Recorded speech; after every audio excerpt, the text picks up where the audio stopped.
From creepy cardboard cutouts to pop culture references and hidden jump scares, there is more to find in Bendy in the Dark Revival than I can honestly fit in this video. Welcome back, my fellow gamers. It's me, Amanda. What are some of your favorite Easter eggs or secrets from the games that you've found so far? Number 10. Wandering Sin. This is a hidden cutout in the game. It features a cutout of Bendy looking worse for wear and exceptionally strung out, in my humble opinion. The ink in his hair seems to be running down his face, and the sign looks incredibly scuffed up. The hidden sign can be found in both Bendy and the Ink Machine and Boris and the Dark Survival, but in Bendy and the Dark Revival, it takes on a new life. Instead of it being a cutout of Bendy looking pretty scary and clutching a sign that says, "Wandering is a terrible sin," the entity has now become physical, coming to life, and can appropriately instead be spotted when you wander to out-of-bounds areas. Hence the whole purpose for this Easter egg, which is meant to let players know they have made it to an out-of-bounds area.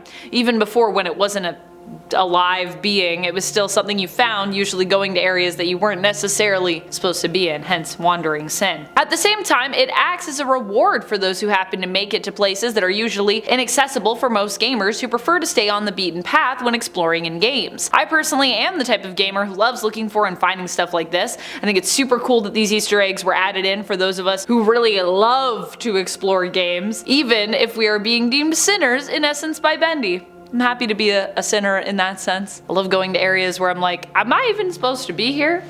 And friends, before we move on to our next spot on this list, if you love Bendy and any of the games within the franchise surrounding him, be sure to check out our Bendy playlist, where we have all of the videos where we talk about pretty much all of the games. Number 9. Ink Crow. This one is a creepy one to find. When you go into the subway, if you venture a little farther down the tunnel, you can look to the side to see a caged room. Inside is a giant ink crow standing on inky words that read "just a pencil and a dream." I'm not sure what exactly this crow is supposed to represent, but if it's supposed to be based on what we know, it perhaps is meant to be Eugene Crow, one of the employees at Joey Drew Studios who was transformed into a creature and was part of the Cellist Trinity. Perhaps revived or shapeshifted in some way into now a crow, because before he wasn't a crow, but his name is Crow, so I'm just saying. Eugene Crow, in one of his final recordings, says, "My new office is disgusting. It's like a cage, how ironic. No tables, just some sofas, and nothing. And if I sit close to the door, it's like a train is coming to my room. Mr. Drew said, you need just a pencil and a dream to create music. Wow, Mr. Drew, I need some vacation from that noise." Now, based on this recording, even though we know Eugene becomes a different kind of monster, it seems possible that he could also be this crow.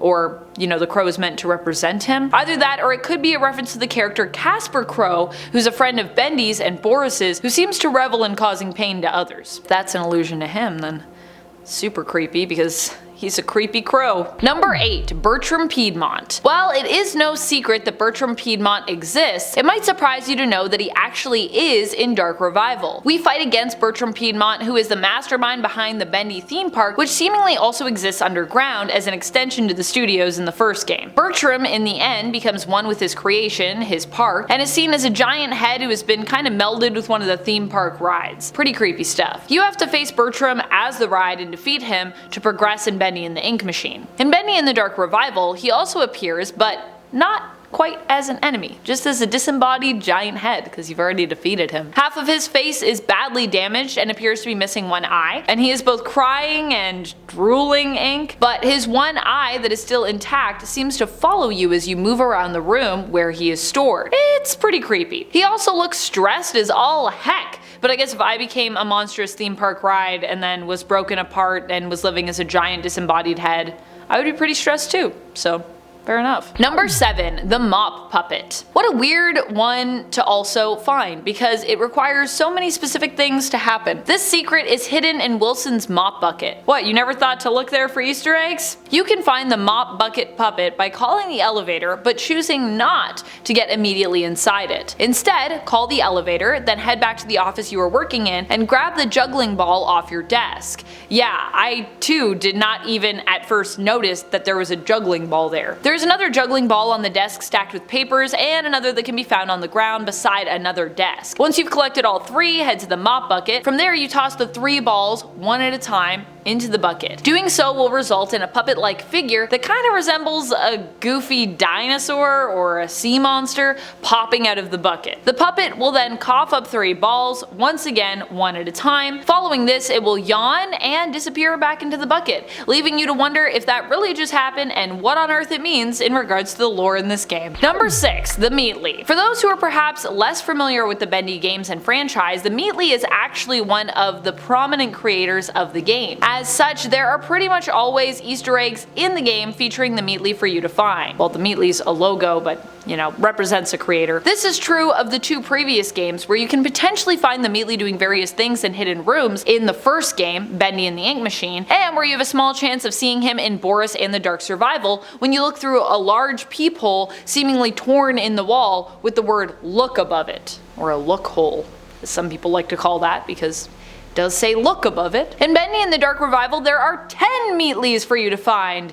10 Meatlys. However, you can only begin to find them following Chapter 5 when you unlock the ability to travel via the subway. So you then kind of have to go and find them after that. Gotta wait. Number 5. The first Meatly. I mean, I can't just mention that the Meatly cutouts exist without giving you any explanation for where you can find some of them, now can I? Because you have to get to the point where you unlock the subway in order to even be able to find these. It's definitely something you'll probably want more info on, as finding them yourself will require a bit of searching, especially if you haven't been paying attention to where the Boris posters were, and let's be honest, you may have just forgotten where those are or stopped paying attention after you tried to walk through one earlier on, only to discover that the poster was seemingly just a poster on a wall with nothing hidden behind it. But indeed, there were Meatlys hidden behind it, you just weren't able to access them until later on in the game. Gee. For the first Meatly, it can be found near the Heavenly Toys workshop. It's near the area where you first collect an audio log, and you can get to it by climbing up the wall using the protruding bricks and walking through the wall through the poster to find a quite normal and average looking Meatly cutout waiting to greet you. Number 4. Secret Room. This secret room is near where you get the gent pipe. In fact, before you continue, after you picked up the gent pipe, you might want to unlock this room and venture in.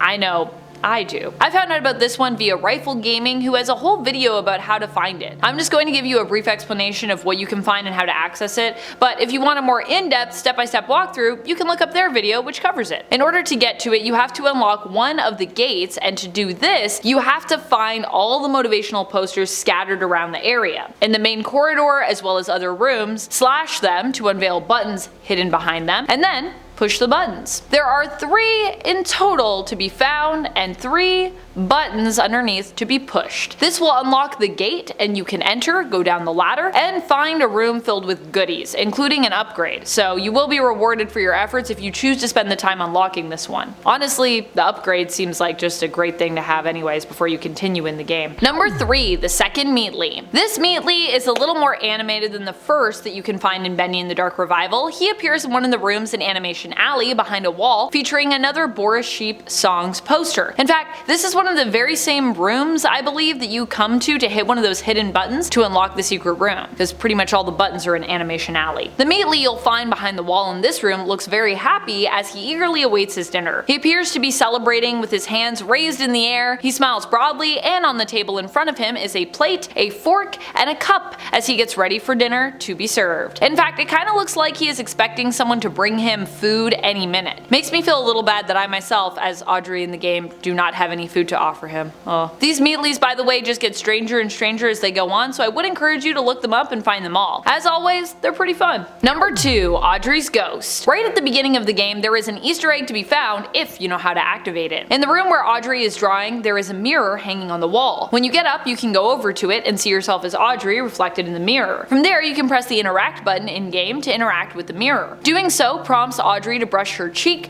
presumably brushing back a few strands of hair before striking a pose. Nothing too exciting, it would seem. However, if you do this same action 5 times in a row interacting with the mirror, something pretty interesting will happen. You'll likely get jump scared. After doing the same interaction 5 times in a row, a ghostly face will appear as a flash in the mirror to startle you. The face also seems to resemble Audrey somewhat, perhaps there to foreshadow in some way the truth of her darker origins. I personally didn't find this one myself, but I did see a few other people online discussing it, and yeah, it's pretty scary. You can bet I'll be trying it out on my next playthrough. What a weird and creepy one for someone to have found through playing. There's just people that are just wandering around trying actions multiple times to be like, does this do anything? Does this do anything?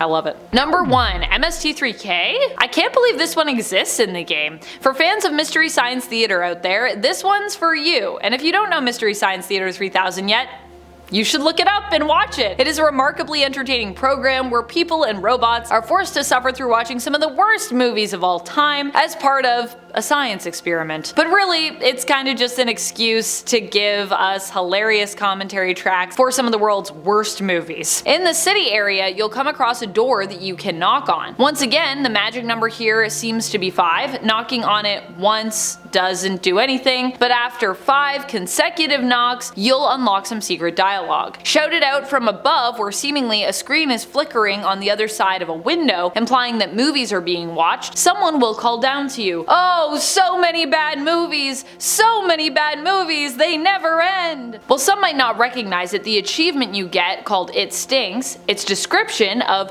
you should really just relax, and the big G sign on the building seems to suggest this is a reference to Mystery Science Theater. It Stinks is a recurring inside joke in the show, the description is a lyric from the theme song, and the G is likely in reference to Gizmonic Institute, who the main character, originally Joel, works for at the beginning of the show. That's all the time we have for today. If you want to hear about even more Easter eggs and secrets from within Bendy and the Dark Revival, be sure to let us know in the comments. Seriously, there is so much in this game. I love it. Thank you so much for watching. Until next time, keep on gaming on. Pew pew!